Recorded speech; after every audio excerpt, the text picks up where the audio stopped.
Welcome to Innovation Day 2023, presented by Connect. We've got such an incredible array of things happening here, supporting the life sci and tech communities in San Diego. But we won't get to that till the very end. So we're going to kick us off. My name is Marco. I am part of the leadership team at Arcus Nexus. We're a nearshore software development partner to a bunch of startups in growth stage, mostly here in Southern California.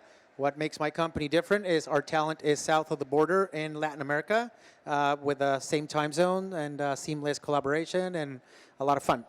So my guest this afternoon is Faraz. And Faraz is a gentleman that came from LA. And he is going to talk to us about a bunch of different strategies in the VC and the investment world. Faraz is with Lightspeed Venture Partners. They have committed over 18 billion in capital to build about 50 companies globally, like Snap, The Honest Company, Nest, AppDynamics, MuleSoft, and Grubhub. So Faraz, thank you for joining me this afternoon. Let's have some fun, man. Let's do it. Thank you so much. Thank you all for being here. It's honestly such a pleasure getting to spend time with you all this afternoon. And beautiful backdrop, beautiful setting. So thank you to the Connect team for hosting us. And excited to jump in. My quick background, maybe to kick things off.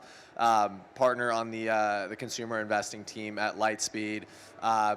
Lead a lot of our investments in sort of early stage seed to Series B opportunities across consumer internet, but really everything for me in the sweet spot is consumer AI, interactive media and entertainment, and then productivity prosumer platforms. Excited to get to know you all. Excited to jump into this set of questions that we have. But I think more importantly, want to make this interactive, and so we definitely want to leave majority of the time, for questions towards the end, because I don't think anyone wants to hear me talk for half an hour. So cool, we'll keep man. it brief. So I'm curious about your background, man. Without getting too deeply into personal items here, but where'd you grow up? So I grew up in the Bay Area, so I'm more of a recent SoCal transplant. I moved down about 4 years ago after coming to several of these events when I was in San Francisco and realizing how much I'm missing out on. And also because my wife, she's originally from Southern California, and so she was largely the impetus for making the move down. But born and raised in the Bay Area, went to school up there. My parents immigrated to the Bay Area from Iran over 3 decades ago, but now they're living in Southern California too. So my whole center of gravity has shifted. So how did you come up to the whole VC world and consumer that you're now? How was that uprising, and what was your journey? Good question. So my career arc, I had my first stint in investing about 7, 8 years ago. Was on the growth equity team at TPG. Spent some time doing sort of more middle market investing. Realized I liked investing, but I wanted to be a little bit earlier stage. Made the move to Bain Capital Ventures. Did a couple years on the deal team there. Seed to Series B there as well, similar to what I'm doing here. Was doing more, I would say, B2B investments there than I do, obviously today, being on the consumer team at Lightspeed. This was 2018, 2019, I was at a bit of a career decision point where I knew long-term I either wanted to start a company or I wanted to be a VC. And I told myself, either path that I want to go down, I would benefit from seeing how a company actually works versus being an outside investor and pretending like I know what's going on under the hood. And so left investing, left the whole world of institutional investing altogether in 2019 when I made the move down here. Spent about 3 years as an early startup employee operator, first business hire across a couple different startups. First Wave in LA, and then Clubhouse, social audio platform. Ran a lot of our initiatives pertaining to growth, as well as international growth, as well as monetization at both companies. And obviously, I think learned a lot from the roller coaster experiences that are building a company day by day. And so it's been fun bringing a lot of that learning back with me to the investing side here since I joined the team at Lightspeed beginning of last year. So as somebody that migrated from the Bay Area to SoCal, I would like to hear your perspectives on the local venture and startup ecosystem here. Great question. It's one of my favorite topics. So I wrote a bunch about this in a piece about a year ago called Scaling Up SoCal. But Lightspeed as a firm, we've been investing in Southern California for, gosh, I think 16 years ago was our first investment. And I think over that time period, we've seen, obviously a ton of activity in consumer internet, in commerce, in gaming, that I think have sort of been, leveraging a lot of the creative DNA and the entertainment DNA that comes with LA and sort of, the surrounding areas.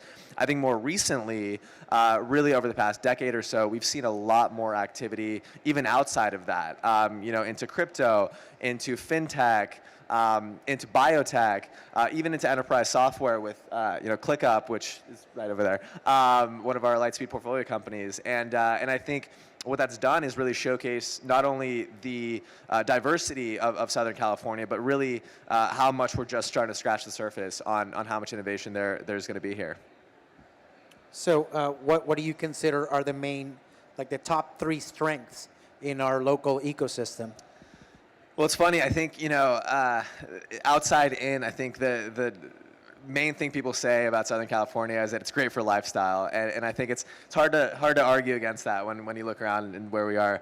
But I think if you take a step back and look how the early stage ecosystem in particular has trended over the past decade or so, you've had an influx of capital, 40-50% year-over-year increases in venture funding over the past several years. To today, I think the point that was made in the previous panel was Southern California is now the 3rd largest startup hub and hub in terms of venture activity across the entire United States, and I think we have even more upside to go. So I think that's one piece, right? It's now a center that investors take very seriously. The second is, I think, the fact that at large we very much are a hub for talent, top talent, phenomenal schools, large tech companies honestly coming down, setting up offices down here because they realize how much strong technical talent there is here locally, and I think local exits starting to foster the next entrepreneurial generation here locally. And so I think that's probably the second piece. And then naturally the third piece is you do have a lot of that overlap with consumer behavior and creativity and all that we're able to draft off of and really sort of double down on. And so I think the combination of all of those is what gets me so excited about, not just right now where we are in the Southern California technology ecosystem, but really, what the next 5, 10, 15, 20 years has to hold. So how about the flip side? What are some areas of opportunity that you will see from your vantage point? Yeah, it's a good question. I think the biggest challenge I candidly see is you look at San Francisco, where I came down from, and where my investing career started. It is very much a compact city, right? The whole 7x7. It's very easy to bring people together, and there's a high volume of stuff like this every day that brings the community together. I think the big challenge here with Southern California is that everything geographically is a bit more distributed, and so at the end of the day, really the opportunity is things like this, bringing people together, fostering a lot more of that collaboration, candidly fostering a lot more of the serendipity that comes with just being around like-minded folks that are building in similar spaces as you. And so, what I'm hopeful for, I'm hopeful that I can play a small part in bringing that community together. And I think you have folks, again, like the Connect team that are very much doing so here in San Diego. And I think, again, San Diego up to LA, up to Santa Barbara, Orange County, it is geographically spread out, but I think we need again more opportunities to all come together. And I think the second thing is one of the things that probably the 70s, 80s, 90s sort of laid the foundation for the Bay Area to become Silicon Valley is some of those big venture funded exits, which then sort of fostered again the next generation of founders to go out and build their own things. And I think Southern California, we're still very early days and starting to see some of those exits and some of those later stage companies coming up and going public or getting acquired or having some sort of exit. And so I do think that that is going to be a leading indicator of much more early stage activity and entrepreneurial activity to come here locally. So I think those are the two big things. More reasons to come together, more opportunities to get past the geographic distribution, and then more exits, candidly, that are going to foster the next generation of entrepreneurs. Excellent. Thank you for that. So let's shift gears here and maybe cover some of your areas of focus at Lightspeed. I know you're consumer tech, correct? That's right. Right. So why don't we talk about those core investment areas of focus within your office and what you're up to there? Yeah, totally. So I didn't touch much on Lightspeed as a firm. Maybe to kick things off, we started very much as an early stage focused, seed series A focused firm. We've maintained that ethos, right? And what that means is we really do like to get into the trenches, roll up our sleeves, be very concentrated investors, and help our companies to build. And that's reflected in both the investment strategy that we take, not doing a spray and pray model, but really sort of being very selective about the investments that we make, and then bringing the full platform of resources to those 2 or 3 investments that each individual investing partner is making per year. So with that said, we have been able to sort of invest in building out the platform of resources and becoming very much long-term capital partners by layering on these dedicated growth vehicles that we focus on, double, triple, quadrupling down on the early stage companies that we invest in. So I think that's one big piece of the firm. The second big piece is that we are today very much multi-geo, and so not only offices all around the United States, but meaningful presence in India, in Singapore. We have a separate entity that sits in fund that sits in China. Separate teams in London, Paris, Berlin, Israel, and so we really like to take that global lens on investing. And then the third, which I think is going to get into this question around thematic focus, is we are today very much cross-sector in nature. And so I'm on the consumer investing team, but we also have partners that focus on enterprise, on fintech, on blockchain, on healthcare, and a couple others as well. And I think what that's allowed us to do is really bring that thematic expertise to a lot of our investments. And so for me personally, sitting on the consumer investing team, a lot of my core areas of focus are different from other folks on the consumer investing team. So you have some folks that do, again, consumer fintech or commerce or gaming. I do some gaming, but really my core areas of focus, again, are consumer AI applications, interactive media and entertainment, which includes gaming, includes AR, VR, it includes music, sports, et cetera. And then the third piece is this prosumer bucket and sort of productivity, creativity tooling platforms. And so I think what that allows me to do is then sort of spend all of my time being an expert in those areas, and then hopefully partnering up with the next generation of big companies in those categories. You've opened the box, AI. From your vantage point, I think it will be of value to this audience today if you can maybe share some of your perspectives on some consumer AI tech that you're seeing. And I'm curious, just to as you come across these companies, what are you excited about in that space? Yeah, good question. I could talk about this all day, so feel free to find me after this, and we could chop it up more. But I think in general, taking a step back, 2023 is very much going to be seen as the year that AI went mainstream. And I think the reason for that, in large part, is historically, many applications of AI have been in the B2B context, and candidly driven in large part by ChatGPT, bringing AI and AI applications into the mainstream and increasing sort of consumer awareness of AI tooling. That sort of laid the foundation for an entire plethora of consumer applications that are starting to emerge really over the past 6, 12, 18 months. And so as I look at the ecosystem, a lot of my focus is on, okay, what are the next generation of applications and unique experiences that AI is enabling for consumers? And so 3 of the themes that I'm really excited about today are AI and social, AI and personal financial management, and then AI and personal assistance. And then I can quickly give perspectives on each, maybe 10 seconds on each. So AI and social, obviously I think we know how big the outcomes in social, have been and can be. a lot of what we've seen to date in AI has been very much focused on the first part of the social equation, which is content creation.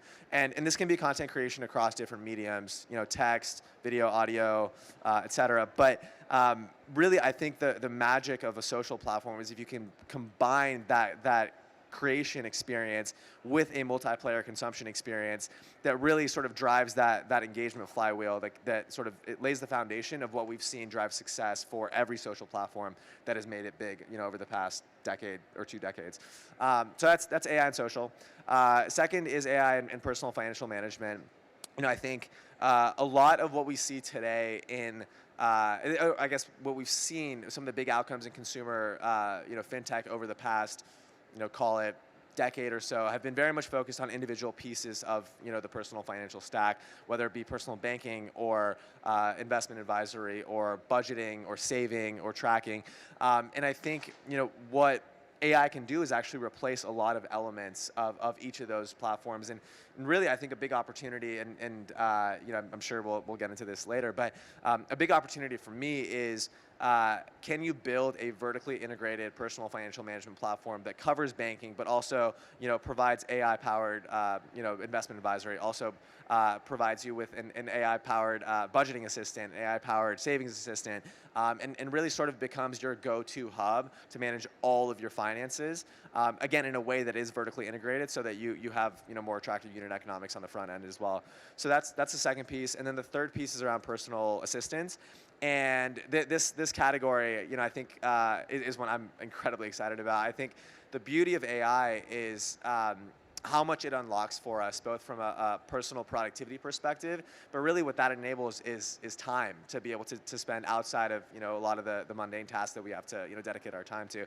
And so we've seen a lot of these personal assistants emerge on the B2B side. I think AI-powered chief of staff that sit alongside you in meetings as well, and sort of can help take care of some of the follow-up actions, including a recent investment that I made in a company called Granola out in London. But I think we haven't seen as many equivalents emerge in the pure consumer space around personal financial assistance, personal assistants that can take care of a lot of the different tasks. Whether it be scheduling or whether it be making reservations of places or anything that sort of supercharges your productivity. I just think if you can nail that, the value to every single consumer is so great, and I think the outcome there is going to be great as well. So. How about threats to consumer adoption of these applications? Do you have any thoughts on over that? Yeah, I think it's a really good question. I have this conversation a lot with my with my parents actually, because naturally they're very skeptical about AI coming in and disintermediating jobs for our generation.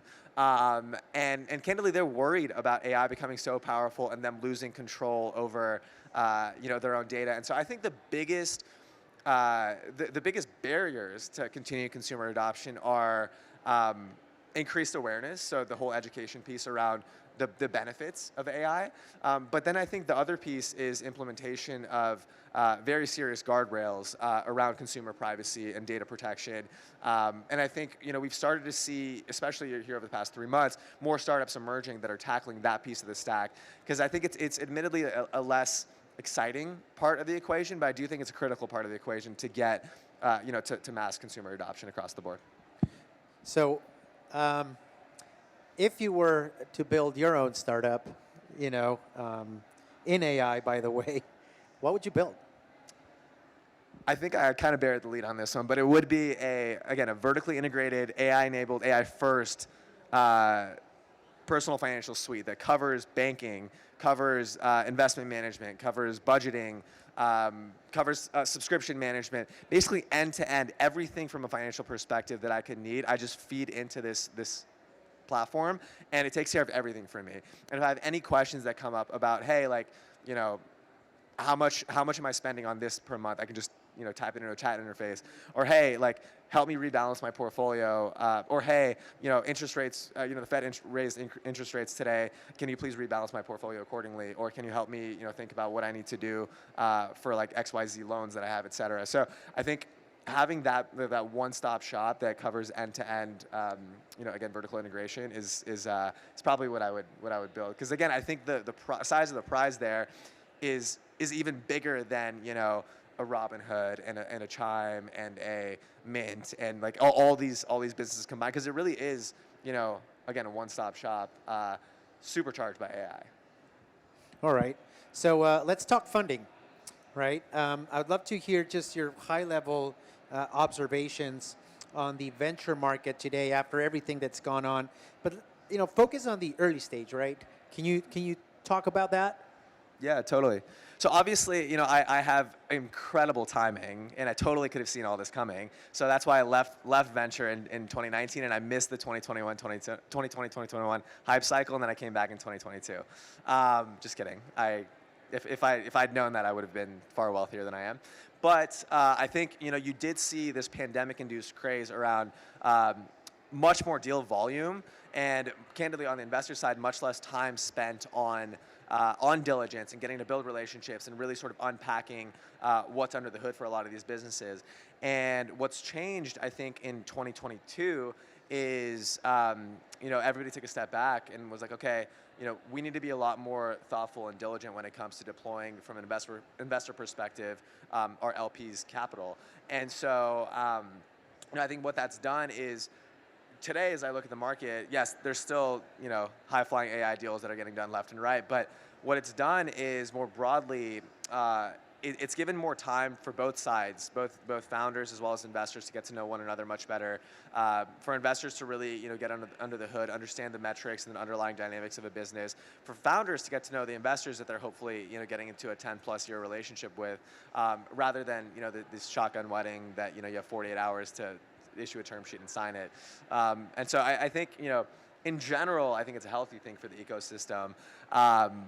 The counter to it too is, with deal activity slowing down, a lot of founders may feel some frustration with, VCs maybe being less, trigger happy.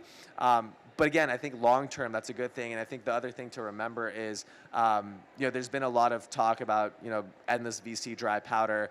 I actually think that also isn't necessarily a good thing. Like, I think it's better for VCs to be concentrated in their investments and to really take their time, because once they commit to you, you don't want them to be investing in a bunch of different businesses and spreading their time very thin across all their portfolio companies. You want them to actually be able to take the time and get into company building with you.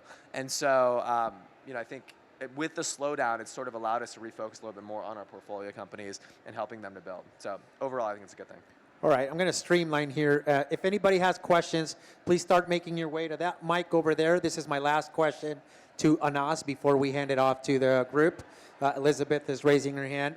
I like to wrap up my conversations with thought leaders like yourself with just a little nugget, right? If you can maybe just recommend your top 3 books to our audience and why you feel those should be read by us tonight. Yeah, I wish I had more time to read, for what it's worth. But I think the cop-out answer for founders is Peter Thiel's book, 0 to 1. But I actually have 2 other books that I'd recommend that are very much product and design focused that I found to be very valuable, especially when I was both going through the entrepreneurial journey, when I was in OnDeck and the Founder Fellowship, but also when I was in product roles on the operating side. One is Design of Everyday Things. And then the second is Don't Make Me Think. And both of these are very much centered around web usability and design and how you should think about the consumer DNA. Not necessarily just consumer, the customer DNA and behaviors and responses as you're sort of building your product and sort of integrating that into the entire decision flow when you're sort of deciding between different features for your product. And so those are the 2 that I would recommend that are less straight down the fairway. Don't Make Me Think and The Design of Everyday Things. Excellent. Thank you for that. I appreciate it. That's a good nugget. All right, so sir, with the question, you are going to earn $5 in drink ticket. I'm serious. They're in my pocket. That's my surprise for you all. So if anybody wants to line up after you, now I gave it away. So start making your way down. We have a few minutes for questions. Please go ahead. As a loyal Clubhouse user, I'd be curious to know to what degree that experience colored your consumer-facing app thesis. Really good question. I mean, look, I think that Clubhouse was such a unique moment in time. While I was there during the pandemic, we were a platform that was used globally and had so much impact for so many different people and bringing people together. I think how it impacts, my investment philosophy today. I think the biggest learnings that I've had tactically are, what are the different things that I look for at different stages of a company's scaling as leading indicators for sustained success. And so, whereas, I think the things you saw steal the headlines early days for us around, 10 million weekly active users, like a few months after launch. Yes, those get the sexy headlines, but in reality, getting under the hood and really unpacking retention and engagement and having benchmarks around those for every single stage. I actually think in consumer social in particular and broadly consumer apps, you can be a lot more quantitative as an investor. And so I think that's probably the biggest thing. The other thing is, I think candidly, it's given me a lot of empathy for early stage builders in consumer in particular, but especially consumer apps. Because it's really hard to have that magic moment in consumer and to really get people to use your product. It's even harder to retain them, right? And I think there's different things that I learned along the way that I like to share with a lot of my portfolio companies. But at the end of the day, a lot of it is just listening to your consumers and constantly having those feedback loops in place so you can be iterating on the product to get to a place that you have product market fit before you hyper scale. Because it's really hard to reactivate those users once they've in the first day or two of using have determined what your value is to them and what utility you have for them. And so I think really the biggest takeaways that I've had are quantitatively how I look at businesses and then how I advise a lot of the early stage companies that I work with around sequencing of team scaling versus product building versus growth. Thank you for the question. Yeah, I just want to start off by saying thank you so much for being here and contributing to the venture startup of SoCal. I hope to do the same myself. With that, if and when you start your own fund, who's your dream LP? Oh man, that's a really good question. I have to say,